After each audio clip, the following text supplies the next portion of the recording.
Movie की शुरुआत होती है एक लैब से, जहाँ पे रात के समय में जैनिटर ये लैब साफ कर रहा था। लैब के अंदर जब वो क्लीनिंग करने जाता है तो वहाँ पे एक साइंटिस्ट अभी भी काम कर रहा था। वो उनसे रिक्वेस्ट करके बाहर जाने कहता है और ये उस वार्ड में साफ सफाई करने लगता है। वहाँ पे एक पेशेंट भी मौजूद था और गलती से जैनिटर का हाथ उसे लगता है। इससे जैनिटर का बैलेंस खो जाता है और वो मशीन से टकरा जाता है, जिसके कारण कुछ बटन्स प्रेस होते हैं और अचानक से उस पेशेंट की दिल की धड़कनें रुकने लगती है। अब जैनिटर डॉक्टर को बुलाने के बजाय काफी पैनिक होता है और खुद ही उन्हें सीपीआर देने लगता है, लेकिन अचानक से उसके हाथ उस पेशेंट के शरीर के आर पार चले जाते हैं। वो मरीज पूरा ज़ॉम्बी बन गया था। वो जैनिटर पे हमला करने जाता है। यहाँ साइंटिस्ट वेंडिंग मशीन में अपना स्नैक्स ले रहा था, जबकि उसके पीछे लैब में जैनिटर उस ज़ॉम्बी का शिकार बनता है और वो मारा जाता है। अब जैनिटर भी ज़ॉम्बी बनता है और वो बाहर आके साइंटिस्ट को मार देता है।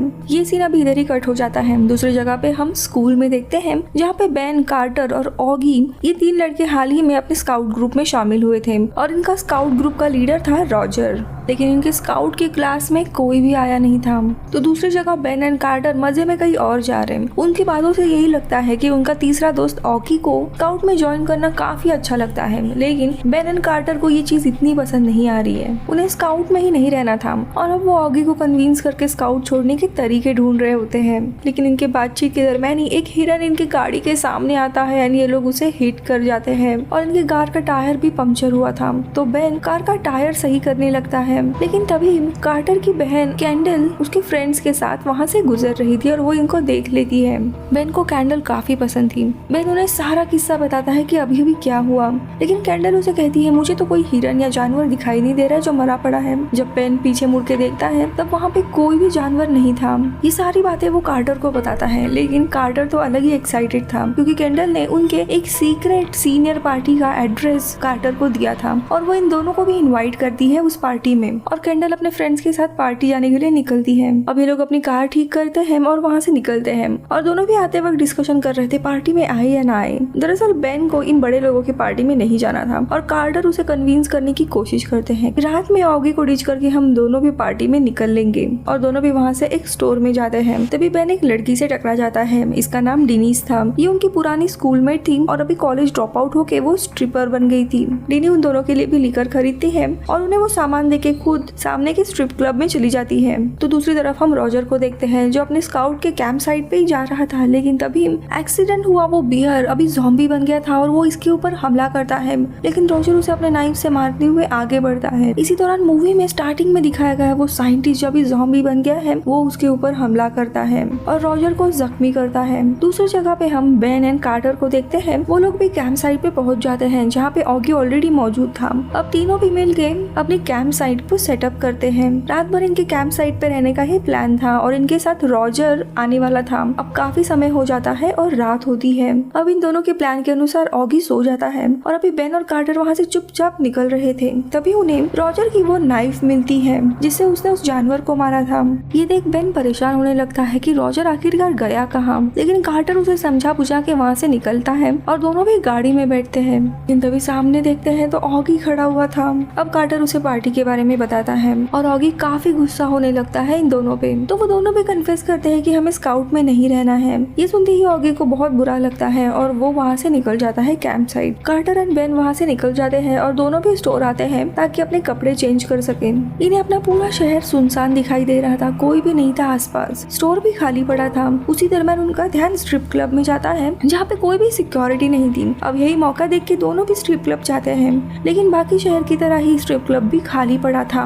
उन्हें सिर्फ एक ही स्ट्रिपर दिखाई देती है और वो इनके लिए डांस करने लगती है, लेकिन तभी इनका ध्यान जाता है कि उसकी नेक कटी हुई है। ये लोग काफी डर जाते हैं और तभी दूसरी जगह से ज़ॉम्बी बना हुआ वो बाउंसर इनके तरफ आने लगता है। कार्टर काउंटर के पीछे छुपने जाता है और बेन भागते हुए बाथरूम में छुपने जाता है। बाउंसर भी बेन के पीछे पीछे चला जाता है। यहाँ पे स्ट्रिपर भी ज़ॉम्बी बन गई थी और वो कार्टर पे अटैक करती है, लेकिन कार्टर के हाथ में एक टूटी हुई बॉटल आती है, उस स्ट्रिपर को मार गिराता है। दूसरी जगह वो बाउंसर और बाथरूम में सारे स्टॉल चेक करने के बाद बेन का स्टॉल ओपन करता है। वो डर के बैठा हुआ था, वो उसे मार नहीं आता है, लेकिन तभी डिनीज आके अपने गन से उस ज़ॉम्बी को शूट करती है। वो बेन और कार्टर को लेके क्लब से बाहर निकलती है और काफी सारे ज़ॉम्बीज इनकी तरफ आ रहे थे। अब तीनों भी बेन के कार में बैठ के निकलने ही वाले थे, लेकिन कार जैसे ही चालू होती है उसकी कार का टायर ही सीधा निकल जाता है। तभी डिनीज गन से बाकी सारे ज़ॉम्बीज को मारने लगती है। तब तक कार्टर और बेन दोनों भी गाड़ी का टायर लगाने लगते हैं और समय रहते वो तीनों भी वहाँ से निकल जाते हैं। दूसरी जगह पे हम ऑगी को देखते हैं जो रॉजर को ढूंढते हुए उसके घर जा पहुँचता है, लेकिन तब तक ज़ॉम्बी बना हुआ रॉजर अपने घर पहुँचता है और वो ऑगी पर हमला करने लगता है।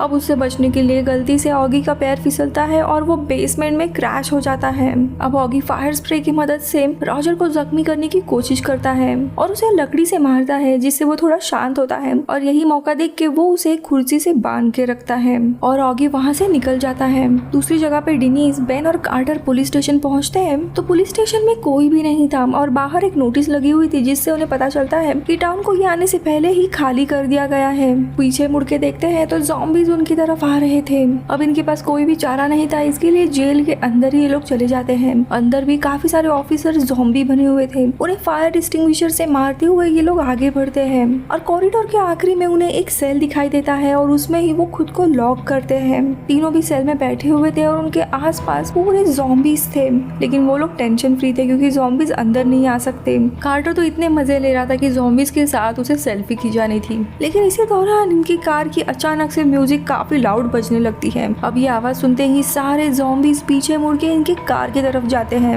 इनकी कार का म्यूजिक ऑन ऑगी ने किया था और वो ज़ॉम्बीज को आते देख कहीं पे छुप जाता है, लेकिन अभी वो पुलिस स्टेशन में जाने ही वाला था, लेकिन एक कार को वो हिट कर जाता है, जिससे कार का अलार्म ऑन हो जाता है और सारे ज़ॉम्बीज उसके पीछे लग जाते हैं। तब तक ऑगी सेल के यहाँ पे आ जाता है और पास के ही ड्रेनेज होल में इनकी की गिरी थी, वो निकालने की कोशिश करता है, लेकिन वो उस की को निकाल ही नहीं पाता, इसलिए अपने टूल से वो डोर ओपन करने की कोशिश करता है। लेकिन जैसे ही वो डोर ओपन करने वाला था, पीछे से एक ज़ॉम्बी आता है, लेकिन बेन सही समय पे उसे काफी जोरों से मॉब मारता है, जो उसके शरीर के आर पार हो जाता है और वो ज़ॉम्बी मरता है। अब इन चारों के पीछे भी काफी ज़ॉम्बीज थे। ये लोग पुलिस स्टेशन के बैक डोर से भागने की कोशिश करते हैं। अब थोड़े आगे आने के बाद इन्हें एक सुनसान रास्ता मिलता है। ये लोग उसे एक ज़ॉम्बीज के साथ मजाक कर रहे थे, लेकिन तभी वहाँ पे कॉर्पोरल रीव्स आता है और उस ज़ॉम्बी को मार देता है। वो इन सबको टाउन से बाहर लेके जा रहा था, यानी इवैक्यूएट कर रहा था, लेकिन बेन उनसे पूछता है कि जो पार्टी चल रही थी रात में, वहाँ पे कुछ जिंदा लोग हो सकते हैं। ये सब लोग पार्टी के लोकेशन जाने के लिए निकलते हैं। अब यहाँ पहुँचने के बाद पता चलता है कैंडल ने इसे एक फेक एड्रेस दिया था।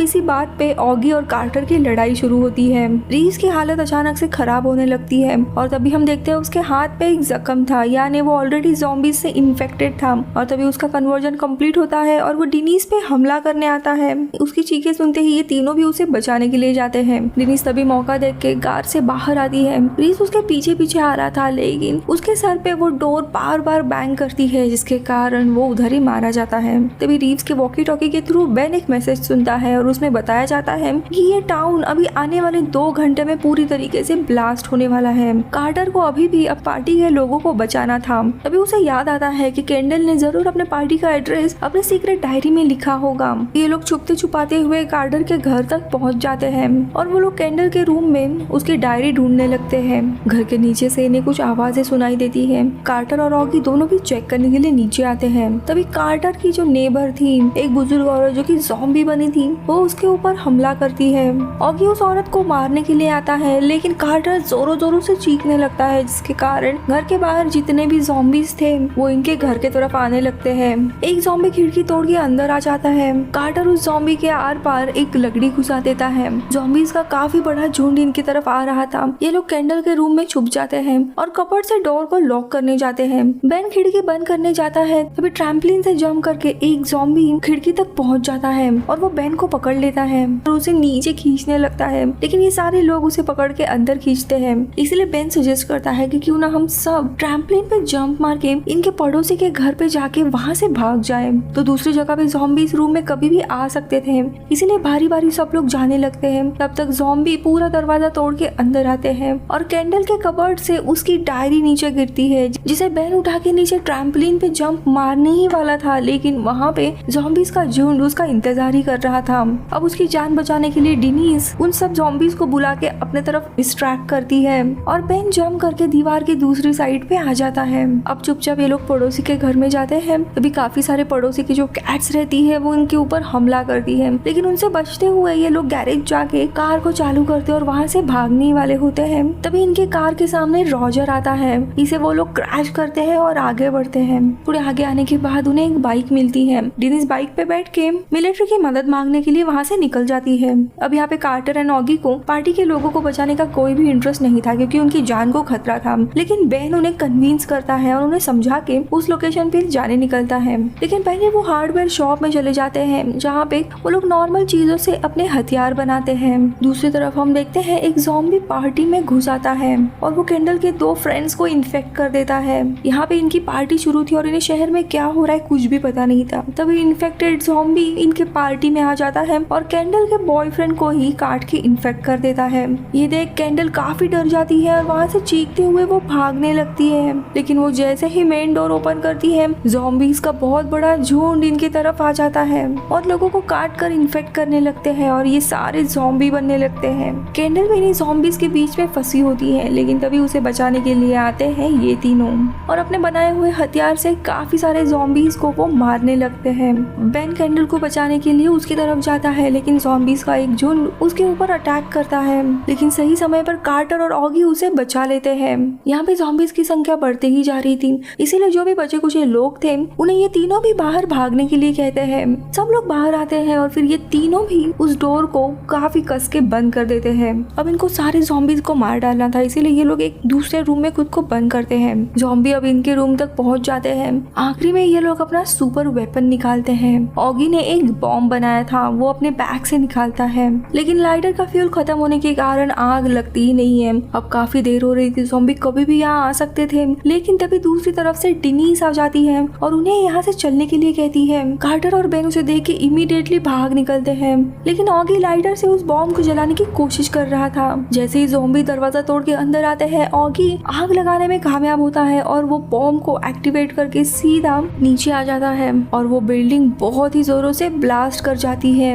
लेकिन तभी रॉजर वहाँ पे आता है, लेकिन डेनिस ने ऑलरेडी मिलिट्री को बुला लिया था और वो उसे बॉम्ब से ब्लास्ट करते हैं और इन चारों के साथ साथ पार्टी में जितने भी लोग थे कैंडल को पकड़ के सबको रेस्क्यू किया जाता है। और आखिरी में देखते हैं बेन एंड कैंडल का रिलेशन शुरू होता है और मूवी यहीं पे खत्म होती है। मैं मिलूंगी आपसे अगले वीडियो में, तब तक के लिए बाय बाय।